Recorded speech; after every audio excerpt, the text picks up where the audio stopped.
Okay, so magandang araw ng Thursday mga ka-YouTubero, and tayo ay nagbabalik nga dito sa Liliw, Laguna. So, gaya nga ng sinabi ko sa inyo dun sa last vlog natin ng Nayong Pilipino, tayo ay babalik dito sa Liliw, Laguna, and meron tayong feature na isang lumang bahay. Ito yung Villanueva Ancestral House mga ka-YouTubero. So, yung simbahan ng Liliw ay nandun sa dulo.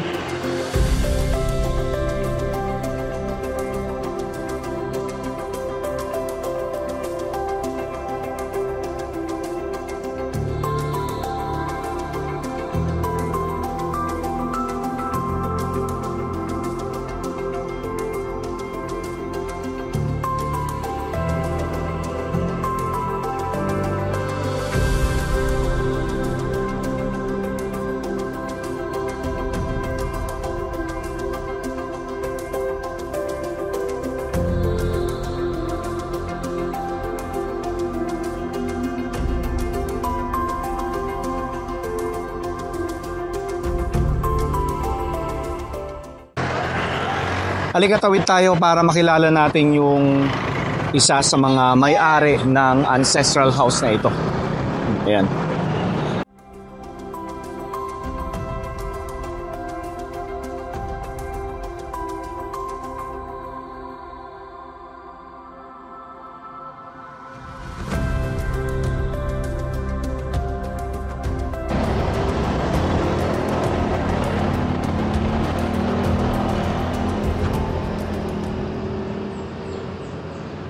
Nakakatuwa talaga na makakita ng mga lumang bahay na inaalagaan pa rin at pag-aari pa rin ng mga naiwang descendant ng mga may-ari. Halika, pasok muna tayo dito sa baba ng bahay.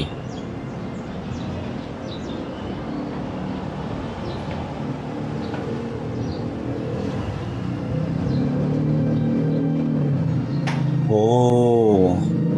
So before, alam naman natin na kapag sinabing bahay na bato or mga bahay na itinayo around 1800s hanggang turn of the century 1900s, yung pinakababa ng bahay ay silong lang talaga, no?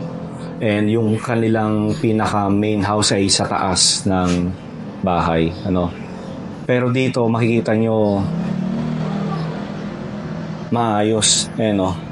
The Villanueva House.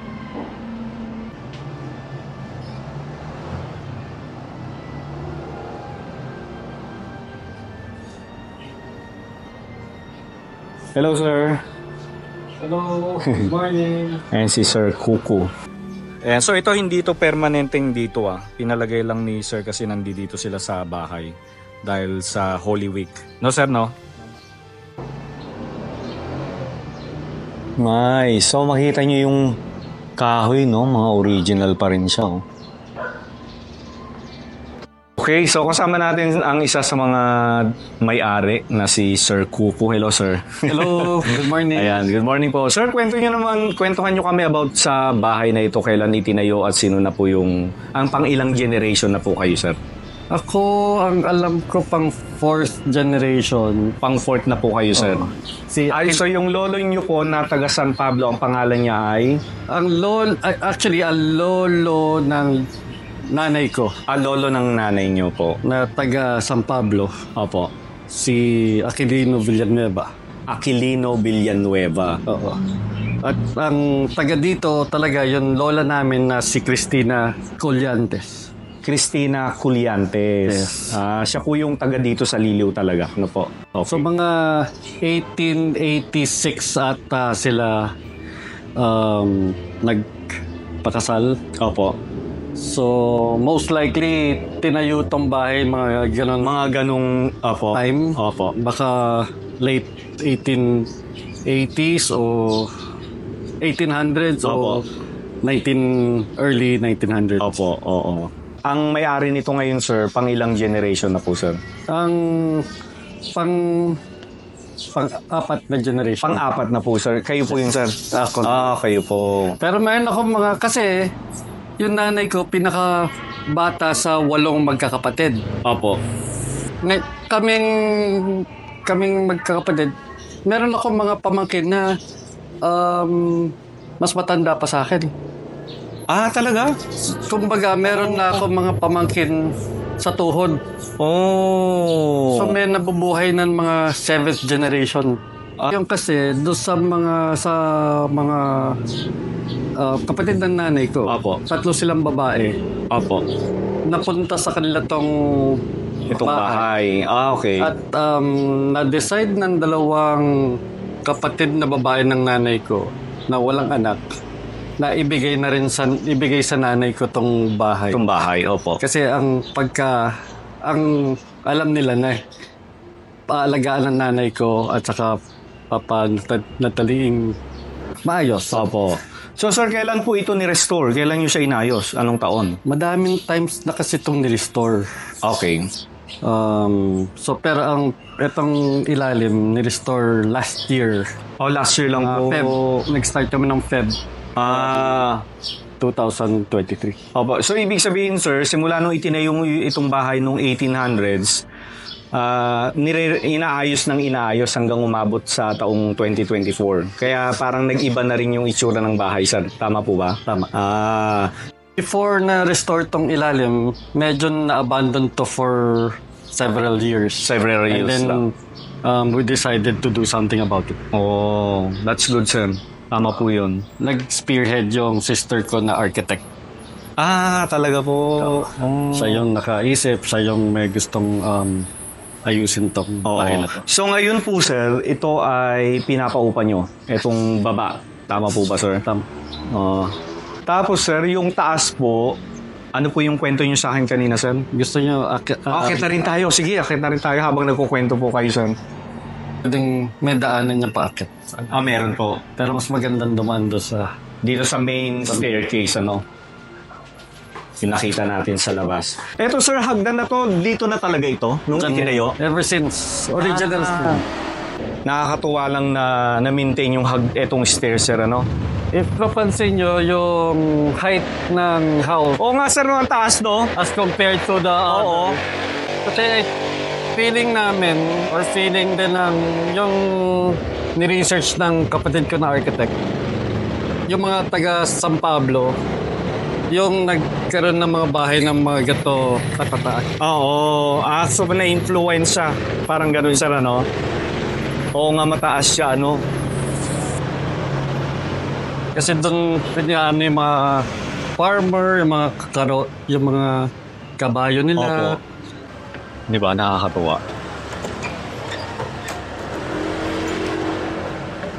So, nandito tayo sa taas. Itong taas, empty pa lang ito ngayon. Hindi, ibig sabihin, wala pang gumagamit at the moment. Pero mini-maintain pa rin ng mga naiwang pamilya, no? Wow! Sir, lahat po ba yung mga gamit dito, gamit pa ng inyong magulang? Itong mga kagamitan? Medyo nagka-halo-halo na. Halo-halo na po. Mga iba galing sa Manila. Opo. So, iba-iba. Pero itong mga nandito, mga original. Yan, lahat na sa... Lahat po itong mga nandito. Wow. Yan sa kaliwa. Sir, nakakatuwa naman to, mo. Dito inuna no? Yan, mga galing sa Manila na rin. Sa Manila na po. Parang kinolek na lang po, no, sir? O, diba? O, diba, mga butaka, rocking chair. Ito yung mga vintage talaga, Sulihiya. Ito, sir, talagang gamit dito sa bahay ito, no? Nice.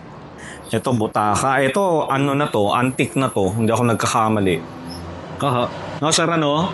Kasi pag sinabi nating antique, more than 100 years old, sir, no? Kapag vintage naman, 99 years old pababa. Tama po, no?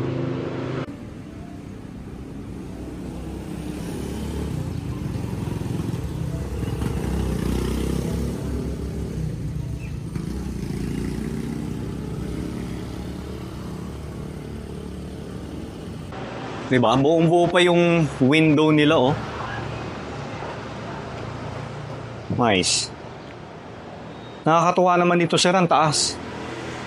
Etong part na to, sir, medyo na iba na yung bintana, no? Kasi parating nasisira ng bagyo.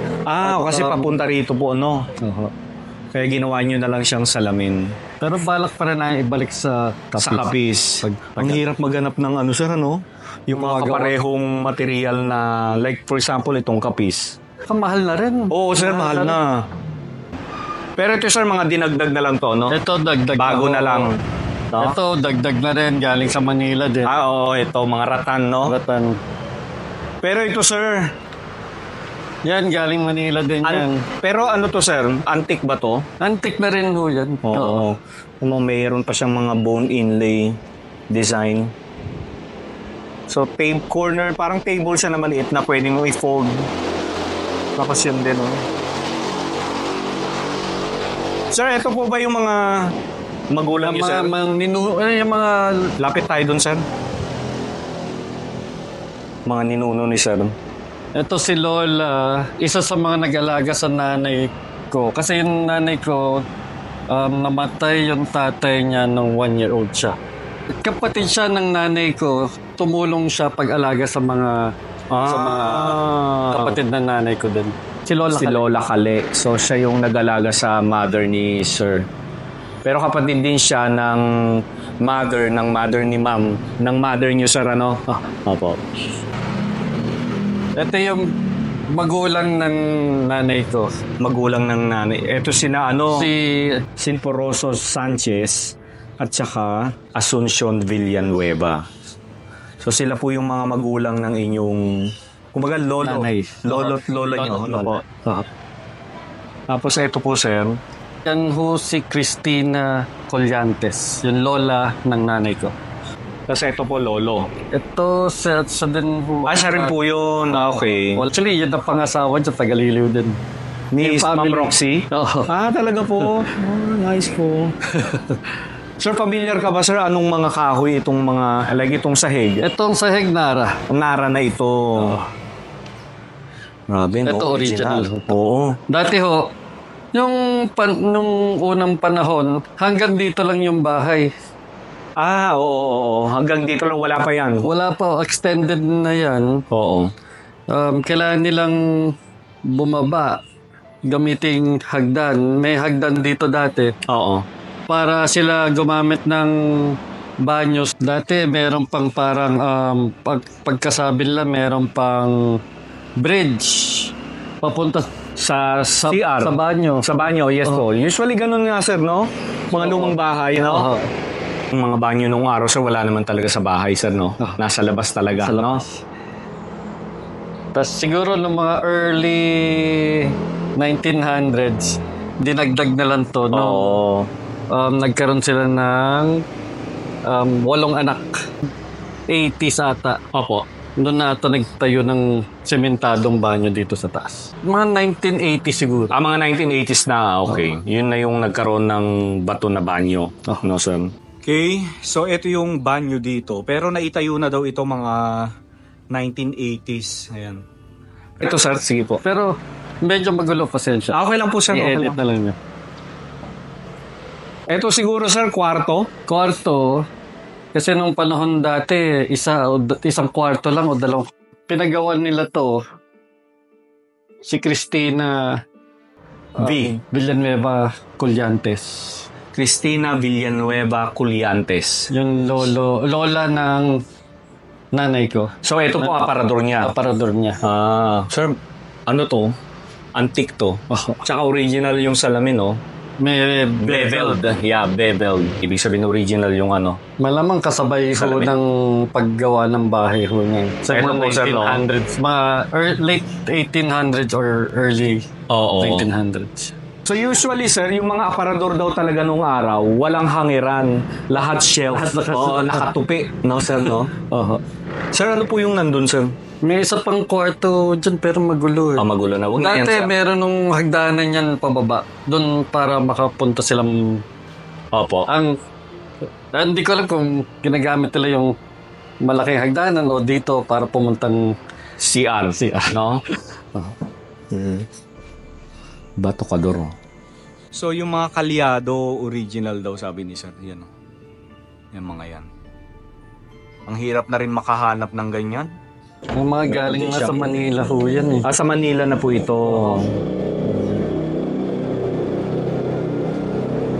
Ayan. So sir, ngayon, ano po yung balak niyong gawin dito sa taas? Kasi hindi siya sakop ng Airbnb sa Airbnb nyo sa baba, no? So ito po ay magiging, ano po yung plano nyo dito, sir? Plano namin, may mga kausap kami na magtayo ng coffee shop or restaurant coffee shop. Para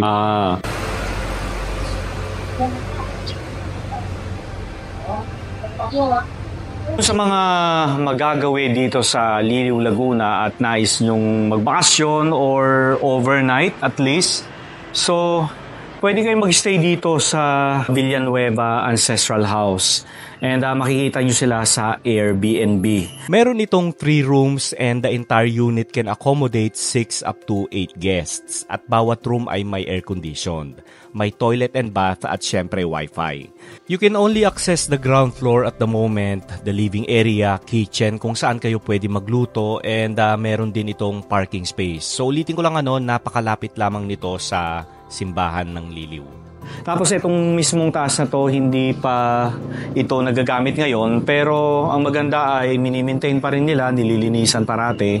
So eventually, ito ay magiging isang cafe o restaurant. Siguro pagbalik natin dito, cafe na ito. So si Ma'am Roxy ay nakabase sa Australia. And siya yung nakausap ko para sa kanya ako nagpaalam para ma-feature natin itong bahay. And maraming salamat kay Sir Kuko. Sir, maraming salamat po. Maraming salamat po. Ayan.